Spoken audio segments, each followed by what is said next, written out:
இயக்குனர் ஆர் சுந்தரராஜனின் லொல்லு இருக்கிறதே, அதை கோயம்புத்தூர் குசும்புன்னு சொல்லுவாங்க. அது இயக்குனர் ஆர் சுந்தரராஜனிடம் மிக அதிகம். இயக்குனர் மணிவண்ணன், நகைச்சுவை மன்னன் கவுண்டமணி, நடிகர் சத்யராஜ், அல்வா வாசு, கோவை சரளா இவர்களெல்லாம் சேர்ந்தா அங்கே நகைச்சுவை காட்சிகளுக்கு பஞ்சமே இருக்காது. அப்படியெல்லாம் கலகலப்பாக படம் வந்தது ஒரு அழகிய காலம். சத்யராஜ் நடித்து இயக்குனர் ஆர் சுந்தரராஜன் இயக்கிய படம் திருமதி பழனிசாமி. இந்த படத்தை ஒரு முறை பார்த்தாலும் பல முறை பார்த்தாலும் பார்த்து கொண்டே இருக்க தோன்றும். படத்தின் கதை மிக பெரும் வலிமை இல்லை என்றாலும் முதலில் வரும் ஒரு மணி நேர சத்யராஜ், சுந்தரராஜன், கோவை சரளா, சுகன்யா, பாண்டு, கவுண்டமணி சம்பந்தப்பட்ட லொல்லு காமெடி காட்சிகள், குறிப்பாக அந்த கல்யாண வீட்டு காட்சிகள் செம ரகலையாக இருக்கும்.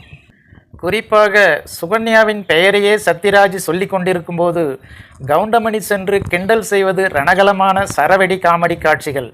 எத்தனை முறை வேண்டுமானாலும் பார்க்க தூண்டும் எவர்கிரீன் காமெடி.